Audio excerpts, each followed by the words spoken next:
Décision Plus est au service des investisseurs boursiers depuis 1987, au tout début de l'autonomie boursière. Notre logiciel de graphique Market Vision Plus et notre logiciel de code dynamique Trader Plus en ont fait sa renommée. Nous sommes encore ici parce que nous évoluons sans cesse et que nous servons bien nos clients. Découvrez nos produits et services spécialement conçus pour l'investisseur actif et autonome dans la boutique Décision Plus. Le logiciel de graphique Market Vision Plus est en français. C'est le logiciel le plus utilisé par les investisseurs de chez nous. C'est lui que vous voyez dans le feu de l'action. Trouvez, classez et analysez plus facilement avec cet outil sans pareil pour suivre la bourse et prendre les meilleures décisions. Gardez vos titres à l'œil avec Market Vision Plus. Consultez la boutique Décision Plus pour en faire l'essai pendant 10 jours sans aucun frais, c'est garanti. Laissez-nous vous guider pour analyser la bourse et prendre vos décisions. Les analystes de Guru.tv feront tout le travail pour vous. De minute en minute, nous classons les titres selon leur situation technique. Nous révélons les signaux d'achat et de vente. Nous publions des recherches poussées et nous prodiguons des conseils en temps réel. Ça commence avant l'ouverture et ça se poursuit jusqu'à la fermeture des bourses. Profitez de chaque cycle boursier avec Guru.tv. Trader Plus, l'instrument du day trader. 50 cotes qui clignotent en même temps. Autant de listes que vous voulez. Graphiques à la seconde. De 3 à 30 graphiques. Des alarmes à volonté. Des listes de cotes préparées. Des modèles graphiques préparés. Prêts à faire feu. Achetez, vendez avec Trader Plus.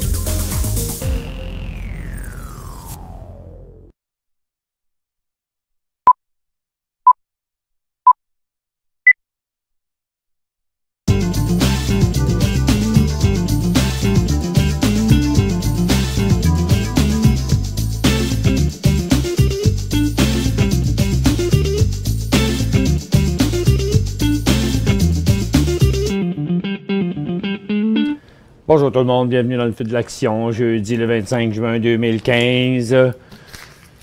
Ce matin, les marchés ont parti assez fort en hausse du côté américain. Là, ça l'est beaucoup moins. 15 points sur Nasdaq, 33 sur le Dow Jones qui était là à 60, moins 14 sur le TSX.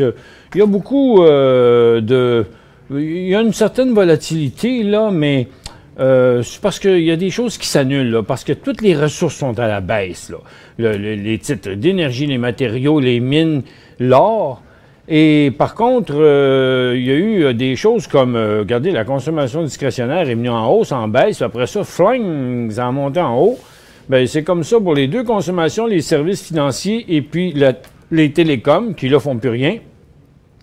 Ce qui a un peu dissimulé le mouvement de chacune des ressources.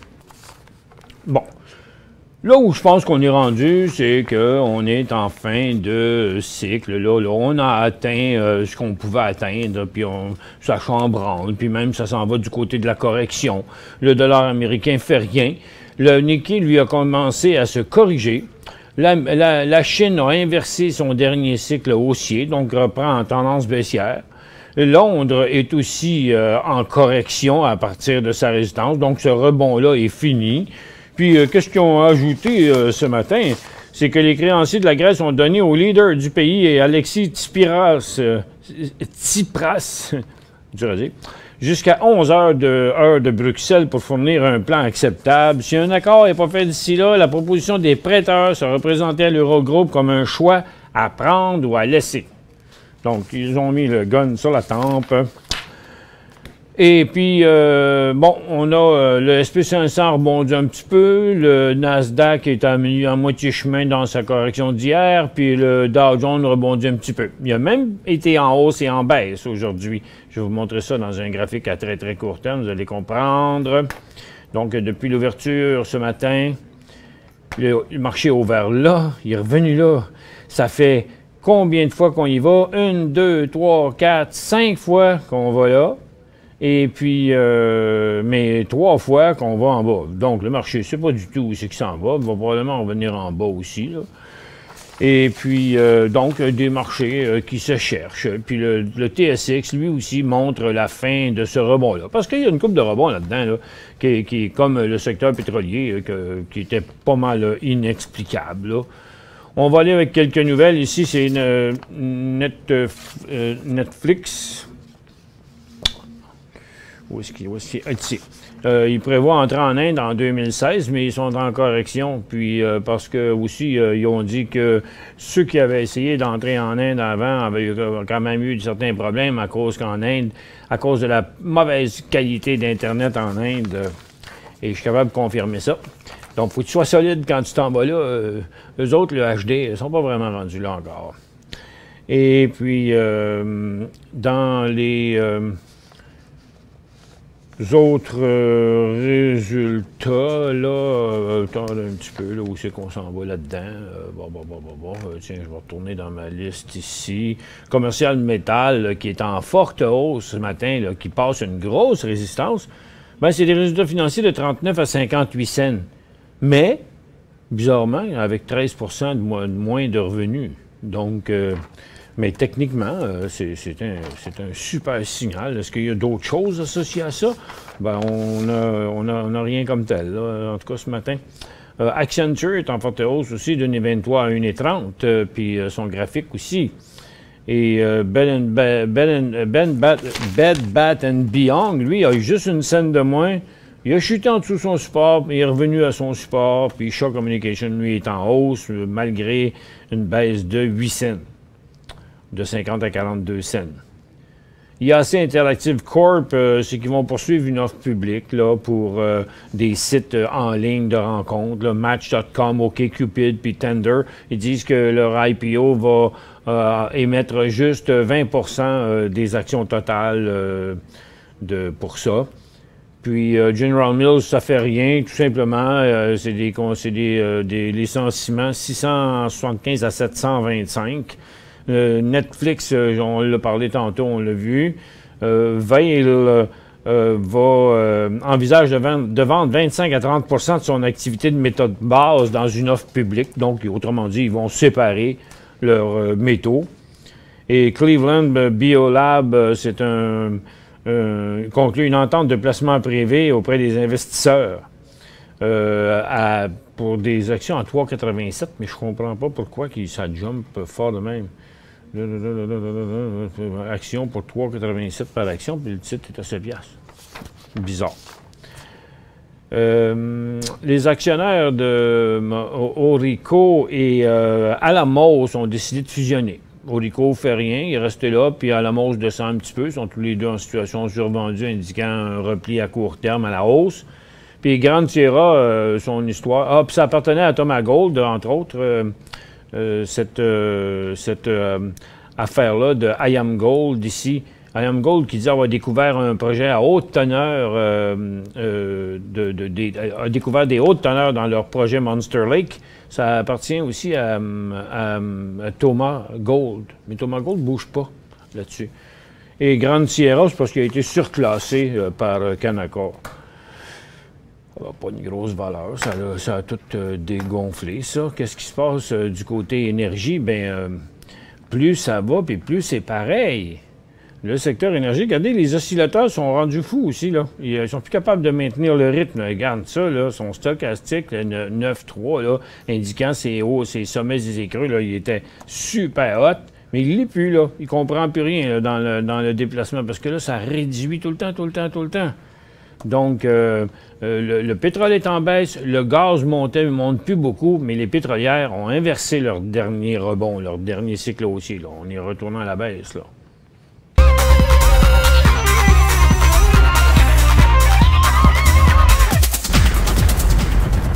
Donc, vous voyez les pétrolières ce matin, là, comme elles avaient monté beaucoup au cours des 3 derniers jours, malgré que le pétrole montait pas bien, là, mais le gaz un peu, oui.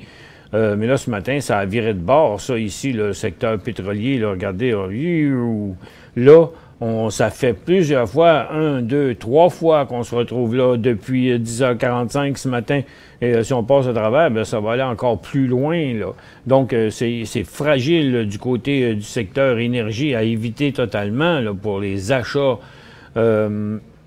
L'or, c'est bien calme, l'or ne bouge pas. Puis dans la baisse des derniers jours, les aurifères n'avaient pas baissé au cours des derniers jours. Ils avaient tenu le coup parce qu'elles sont déjà en bas, tandis que l'or est encore ici et non pas là. Donc, c'est pour ça que les titres résistent encore.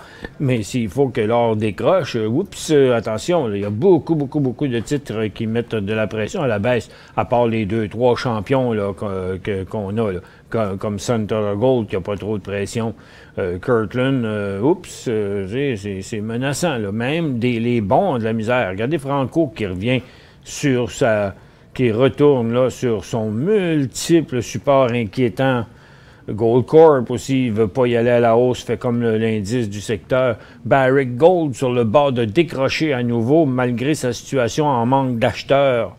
De vendeurs plutôt. Donc, la situation survendue dit ça devrait rebondir. Mais là, le titre met de la pression à la baisse, comme beaucoup d'autres. Eldorado aussi.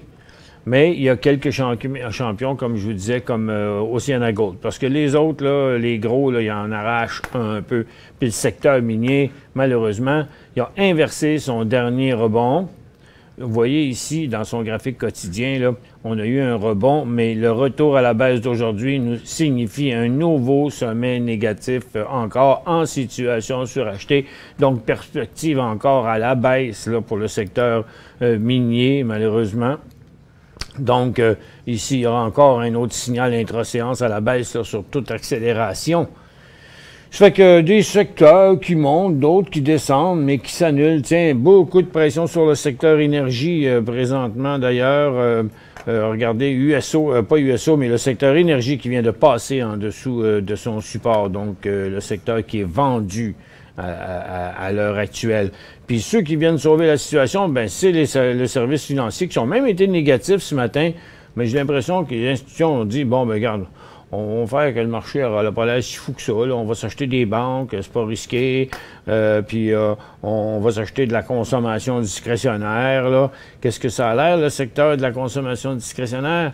Bien, ça a l'air qu'il est encore une fois à sa résistance de plusieurs mois. Donc là où normalement ça devrait virer de bord, mais les creux restent positifs. Là, donc, on dirait que les produits de luxe ne sont pas prêts à être abandonnés encore. Donc, qui continue, Dollarama, qui avait passé encore une fois une autre formidable résistance à 73. Il y a Cogeco qui brisait à la hausse il y a 3 jours, qui continue aussi. Amaya a fini son cycle. C'est le temps de sortir des profits de là si on l'avait. Canadian Tire aussi qui fait des nouveaux hauts. BRP qui reste en haut, qui avait décollé hier.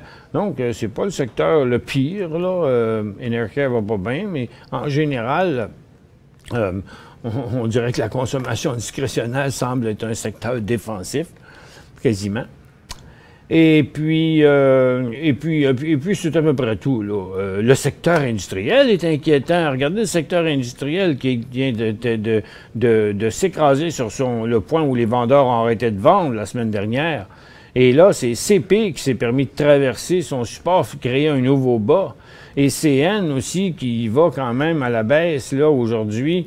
Et regardez sur un graphique d'une dizaine de jours. Donc, c'est une baisse qui continue encore, là. Donc, il y a encore de la place à la baisse sur CN, il y a encore de la place à la baisse sur CP, là, qui a quand même dégringolé assez solidement hier, là. Donc, ça augure pas bien. Stantec est un mouvement à part, puis là, ben, c'est le temps de ramasser des profits parce qu'il a fini son dernier cycle haussier, puis en situation surachetée, c'est normal. Puis ailleurs, c'est assez tranquille dans le secteur. Il y a la Valin qui refuse de maintenir sa tendance haussière, pourrait l'inverser. Puis beaucoup quand même de titres là qui sont à des résistances. CAE serait super intéressant en haut de 15 piastres et demi. Mais il y a WestJet qui serait intéressant aussi à 28, mais il ne semble pas prêt à y aller. Donc, un drôle de marché aujourd'hui, faible vraiment du côté des ressources, puis un peu plus fort du côté des titres des secteurs traditionnels. D'ailleurs, lorsque on regarde ça comme ça, ben, malgré tout, la consommation discrétionnaire, c'est en haut d'un cycle haussier, mais les mines qui étaient haussières ne sont plus haussières. Services aux collectivités, ça ne bouge pas. Les secteurs énergie, c'est rendu neutre. Donc, les seules choses qui aident le marché à monter aujourd'hui, là, c'est les services financiers, les télécoms, puis la consommation discrétionnaire qui remonte, lui aussi, quand même, dans une formation neutre. Donc, c'est des points qui vont contre les autres points. J'ai la technologie ici sur le bord de décrocher encore sur le bas de il n'y a pas longtemps, puis d'hier aussi, en plus. Pour joindre Michel Carignan et son équipe par courriel, écrivez à michelcarignan@decisionplus.com. 5 bonnes raisons de gérer vos investissements avec Banque Nationale Courtage Direct. Des frais de commission fixes à 9,95 en tout temps pour tous les clients et à partir de seulement 6,95 si vous êtes un investisseur actif. Aucun frais d'administration annuel si vous détenez plus de 20 000 $ dans vos comptes. La possibilité d'ouvrir des comptes enregistrés en devise américaine. Des outils performants afin de faciliter vos prises de décision. Un service à la clientèle primé et un niveau de satisfaction parmi les plus élevés de l'industrie. Pour en savoir plus, visitez le bncd.ca ou appelez-nous dès maintenant. Décision Plus est au service des investisseurs boursiers depuis 1987, au tout début de l'autonomie boursière. Notre logiciel de graphique Market Vision Plus et notre logiciel de code dynamique Trader Plus en ont fait sa renommée. Nous sommes encore ici parce que nous évoluons sans cesse et que nous servons bien nos clients. Découvrez nos produits et services spécialement conçus pour l'investisseur actif et autonome dans la boutique Décision Plus.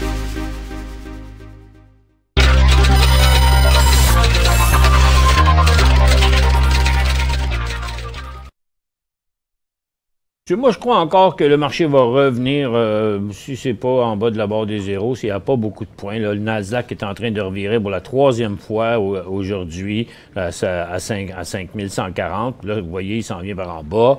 Le Dow Jones fait exactement la même chose, 3 fois ici, puis là, on s'en va par en bas. Et puis le TSX, je crois bien, va faire exactement la même chose, suivre sa tendance baissière établie hier à peu près à l'heure du dîner. Donc, on va y aller avec quelques questions ici. De la première, la question de Bébé Bill, c'est Bill qui dit PRW. Oh, Petro West, ça fait longtemps que je ne l'ai pas regardé, lui. PRW. Il n'y a pas grand-chose à faire avec. Là. Je ne sais pas si vous avez une position, mais là, pour l'instant, il y a un bon support. C'est sûr que en bas de ça, ça serait pas beau, là, parce que, écoutez, le titre, youch, il vient d'en haut, là, direct de même. Là, il est à côté sur son bas des 5 dernières années. En 2010, 2012 et présentement, là, vous voyez, là, tiens, je vais enlever les lignes, là. Tiens, là, le prix actuel de ces actions-là, c'est ça. Et puis, son bas, c'est 2010, 2012, 2015, là. S'il fallait que, dans son graphique quotidien ici, qui accélère à la baisse, il y aura encore un autre gros signal de vente là. Malgré qu'il vaut 23 cents. Donc, ça a l'air à vraiment pas aller là-dedans. Rubicon 351. Quel joli nom. Une analyse sur Doux. Doudou, c'est doux, c'est Skidoo. Skidoo, il fait le doux. Il était en hausse hier, montrant un élan haussier. Il est toujours dans les mêmes conditions et c'est à conserver. Es-tu un achat? TELUS. Regardez, on va regarder ça sur un graphique en 15 minutes, là. Dans le moment, là, il y a un haut d'hier, il y a un haut d'aujourd'hui, puis il y a une formation neutre, mais qui est égal à il y a 2 jours aussi. Donc, j'établirais le point, là, d'entrée plus... regarde, en fait, attends un peu, je vais mettre ça en 5 minutes, parce que vous voyez rien, là. Ce matin, là, ici, là, bon, tout indiquait, oui, c'est allé. Mais c'est juste après qu'il ait chuté ici, puis pouf, remonté en haut. Là. Fait que ça n'a pas été un beau signal. Puis là, regardez comment, finalement, je vais établir ça. C'est dans le moment, là, c'est que c'est dans une poussée comme ça là, qui est venu dépasser ici. Mais maintenant, la résistance est claire, là, à 43,10 $, là, partout. Là. Donc, son prochain signal, s'il revirait où qu'il est là, puis qu'il passait à 43,10 $, ce serait un signal technique montrant une nouvelle vague d'acheteurs, un élan haussier, un signal d'achat, appelez ça comme vous voulez. ONCS, Julien dit...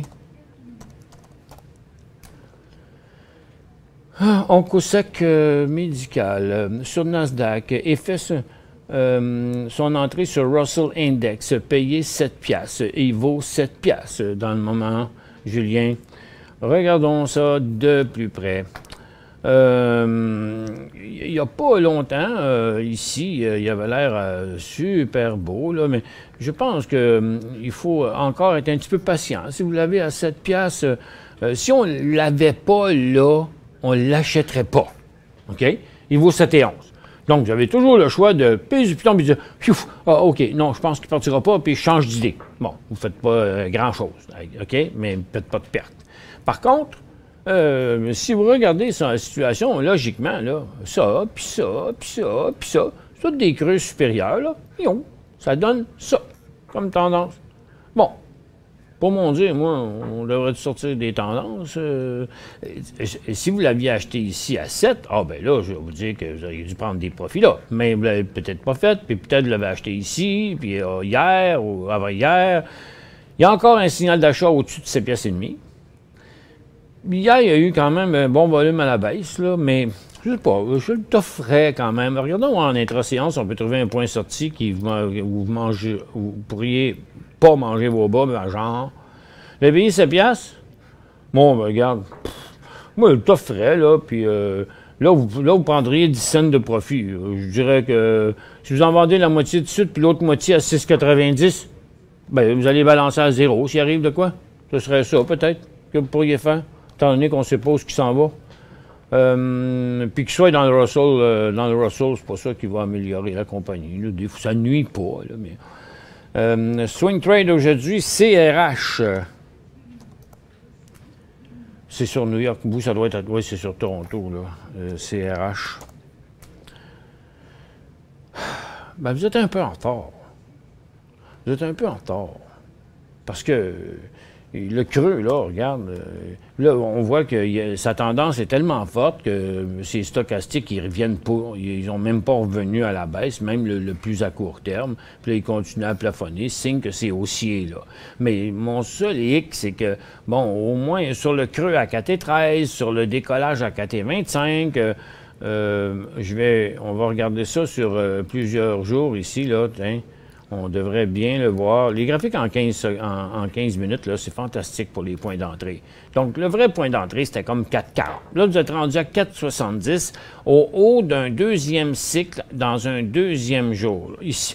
Puis, en fait, là, c'était pas pire. Puis ici, c'était pas évident. Puis là, c'était plus clair. T'sais. Mais ça reste quand même un petit peu loin dans son cycle là, pour l'acheter.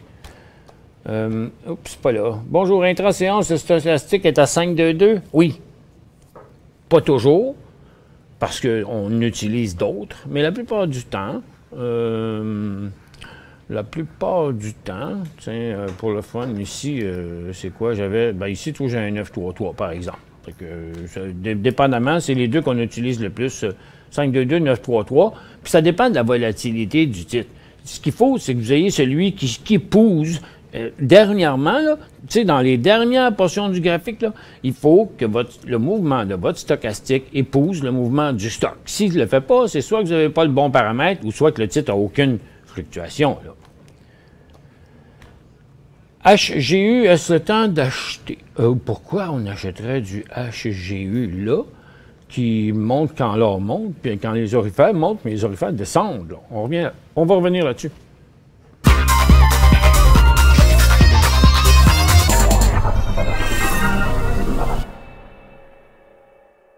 5 bonnes raisons de gérer vos investissements avec Banque Nationale Courtage Direct. Des frais de commission fixes à 9,95 en tout temps pour tous les clients et à partir de seulement 6,95 si vous êtes un investisseur actif. Aucun frais d'administration annuel si vous détenez plus de 20 000 $ dans vos comptes. La possibilité d'ouvrir des comptes enregistrés en devise américaine.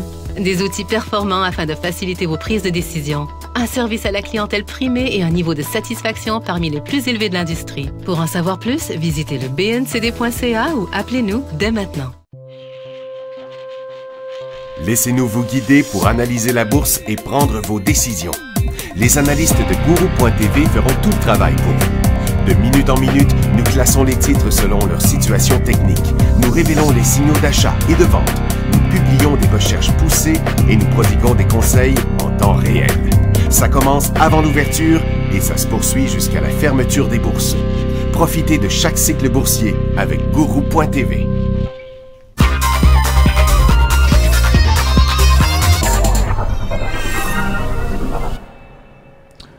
Bon retour, mesdames et messieurs. Bon, j'avais HGU, attends un petit peu, je vais venir placer ça ici, là. Bon, TTGD, OK, bon. HGU puis HGD, c'est deux horizons Beta Pro. Ce sont deux fonds transigés en bourse qui bougent en fonction de TTGD. TTGD, c'est l'indice des titres aurifères à Toronto. Donc, je vous le mets en plus gros plan, là. Donc, TTGD, dans le moment, il descend aujourd'hui, ici, vers son support.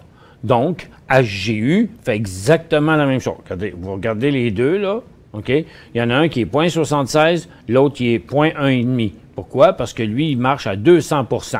Donc, si TTGD baisse de 0,75 %, ben HGU baisse d'1,5 %.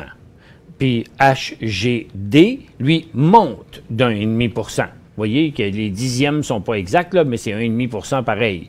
Donc, c'est l'inverse. Donc, autant ici, on avait un sommet plus haut, puis ici, un sommet plus bas. Bien, dans HGD, on a un sommet plus bas puis un sommet plus haut.